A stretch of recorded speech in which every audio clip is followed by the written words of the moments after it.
Hi everyone, welcome back to Chapter 5, the chapter on consciousness and sleep.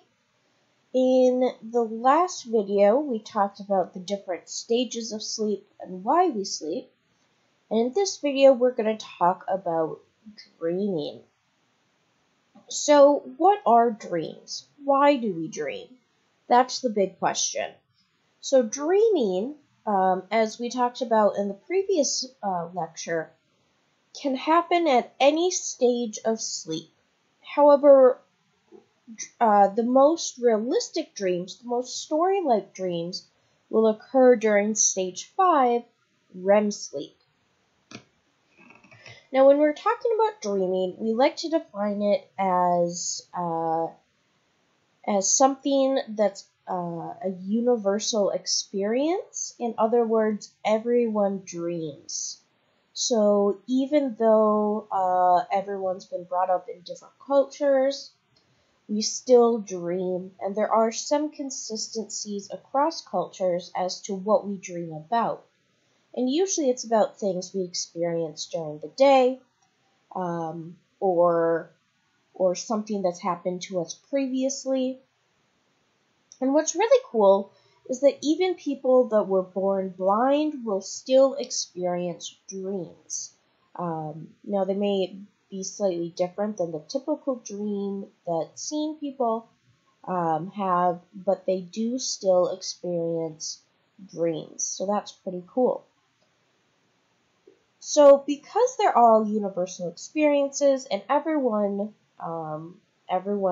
will experience dreams, then the real question is, why do we dream?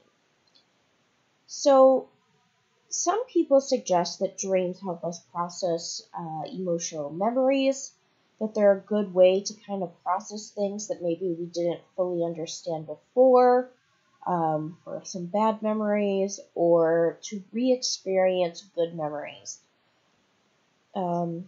Also, dreams may help us learn new strategies or ways of doing things. Some people say that they're a way for us to kind of compartmentalize what we learned throughout the day. They may help us experience that kind of what if of you had two choices and in real life you did choice A, but in your dream then you can experience what would have happened if you picked choice B. So again, it's kind of a way of kind of settling the mind so you don't constantly think of the what if. Now, we have a couple of theories about why we dream, and the first one is from our best friend Freud, who we talked about before. He had a theory of consciousness, remember? But here we're talking about Freud's dream protection theory. And in this theory, then it describes dreams as the guardians of sleep. So pretty much that during sleep, the ego, which is like a mental sensor, is less able to keep sexual and aggressive instincts at bay by repressing them. In other words, your dreams are made up of these repressed sexual and aggressive instincts that during the day your body represses, but during dreams can be set free. So, again, then Freud's dream protection theory says that the dream work disguises and contains the pesky sexual and aggressive impulses by transforming them into symbols that represent wish fulfillment, or how we wish things could be.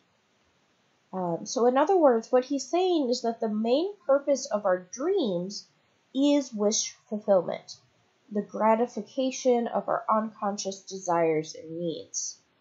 And for this, then sexual and aggressive urges that are too unacceptable to be consciously acknowledged and fulfilled in real life will be altered in a way that they can be fulfilled in the dream. So this is where we've got surface story versus latent content, which is its distinguished psychological meaning. Now, the second theory of dreaming that we're going to talk about is activation synthesis theory. And so this theory proposes that dreams reflect brain activation in sleep rather than an unprocessed unconscious wish. In other words, there's nothing really to do with the unconscious, like Freud's, but rather it's just random brain activity that leads to dreams. And this is due to a balance of neurotransmitters, primarily acetylcholine, serotonin, and norepinephrine, in the brain that shifts continually while we sleep. So what we'll actually see if we do like an EEG or an fMRI on sleeping patients, then we'll actually see different brain areas such as the somatosensory area, the visual area, the motor cortex. They'll all actually continue to fire during dreams, similar to if they were firing when being active in an awake person. However, this is due to kind of a random brain activation due to this continuously shifting balance of neurotransmitters. So the shifts in the neurotransmitters concentrations during the night will activate or depress different brain areas, such as I was talking about with the visual cortex. So that may be why some people's dreams you see things, or the auditory areas where you can then hear things. And so this causes a chaotic pattern of neural firing.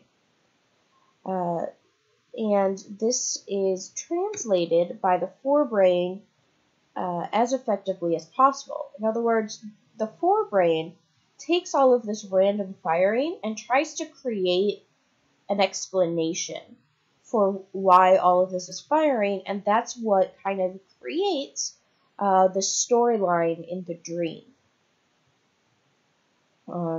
So when we're awake, the neural circuits in our brain are activated by sensory inputs like sight, sounds, taste, etc.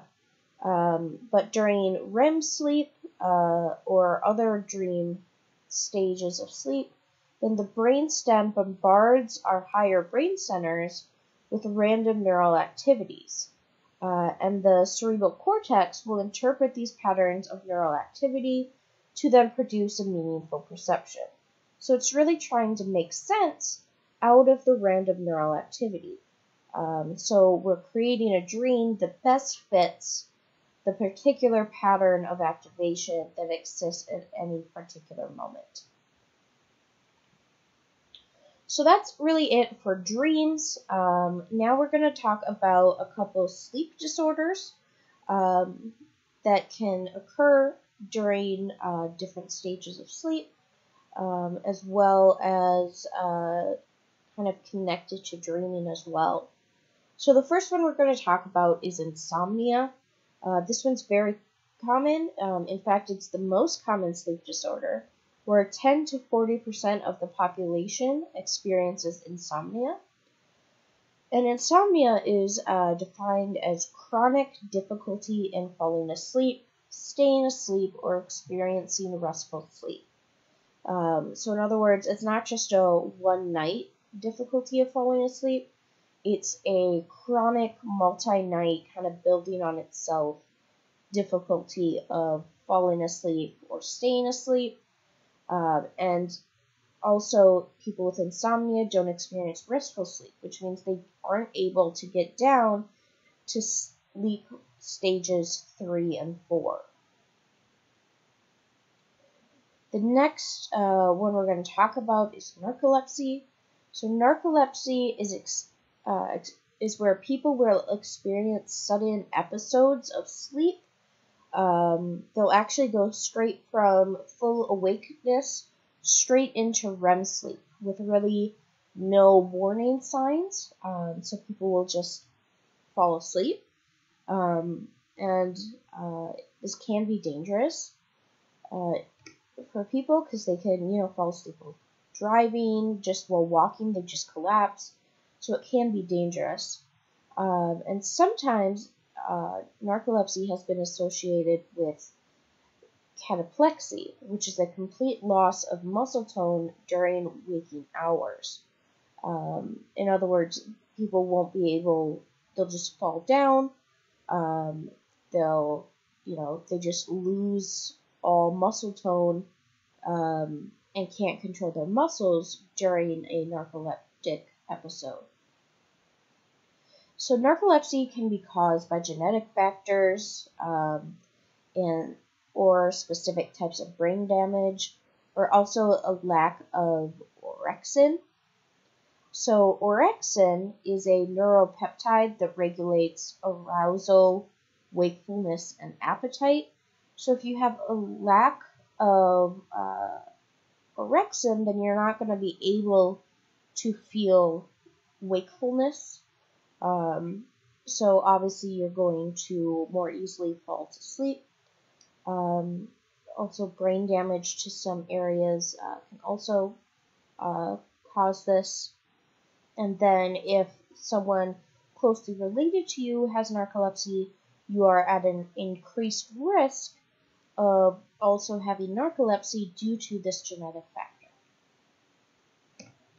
The next sleep disorder is sleep apnea. And sleep apnea is a blockage of the airway that interrupts sleep. So pretty much this person will be sleeping and then will all of a sudden stop breathing. And this is due to a blockage of the airway. So this blockage usually will wake a person from deeper levels of sleep, so from levels 3 and 4, or even 5. However, it can be dangerous because not everyone will actually wake up during the sleep apnea episode. So this is where, treatments come into play, because if you don't treat it, then people can actually die from sleep apnea because of not being able to breathe in their sleep. And now this, normally a blockage of their airway happens and then clears up pretty quickly in their sleep, and it will actually occur about 100 or 1,000 times every night. You'll get a blockage. And again, what this can cause is really a lack of deep sleep. And so a person with sleep apnea may experience symptoms similar to insomnia. Next one we're going to talk about are night terrors. So night terrors are different than nightmares. Let's just get that clear. Night terrors are way more intense than a nightmare, okay? Night terrors, then you'll see a sudden waking episodes characterized by screaming, perspiring, and confusion, and then followed by a return to a deep sleep. So what you'll see is people will wake up screaming bloody murder, completely terrified. They'll have no memory of what caused this, and this all usually occurs in stages 3 and 4 of deep sleep. This can last a few minutes, and then the person will actually usually fall right back asleep, and they'll go straight back into stages 3 and 4 that they woke up from. And so someone with night terrors, then they usually are experiencing this a few times, like a few nights in a row, or maybe once a week or something like that. It's usually more than a one-time thing. And we do see this in patients with PTSD, as well as other people can just kind of develop it. Now, the last one we're going to talk about is sleepwalking. So sleepwalking takes place in stages 3 and 4. And this is episodes where a person who's in this deep sleep actually gets up and walks around. And we actually see this in 15 to 30% of children. And then as people age, they actually become less likely to experience sleepwalking. And so only 4 to 5% of adults will sleepwalk occasionally. Now, people that sleepwalk, it's usually not an every night thing. It's usually just an occasional thing. And it's usually because people that are deprived of sleep are more likely to exhibit sleepwalking when they do fall asleep. And part of this is because, remember, we talked about during stages 3 and 4, as well as during REM sleep, your body paralyzes your muscles to prevent, pretty much to prevent sleepwalking and to prevent you from hurting yourself during your dreams. However, we see sleepwalking in people that are deprived of sleep, mostly because your body's just not used to having to paralyze itself. They've kind of forgotten to do that while being deprived of sleep. Now, I do want to state that there's a myth that you don't want to wake a sleepwalking person, that it's dangerous. That is false. Go ahead and wake up a sleepwalking person. You're not going to hurt them. They're not going to hurt you. Just wake them up. It's best for everyone. So that's it for dreaming and sleep disorders, and I'll see you in the next video.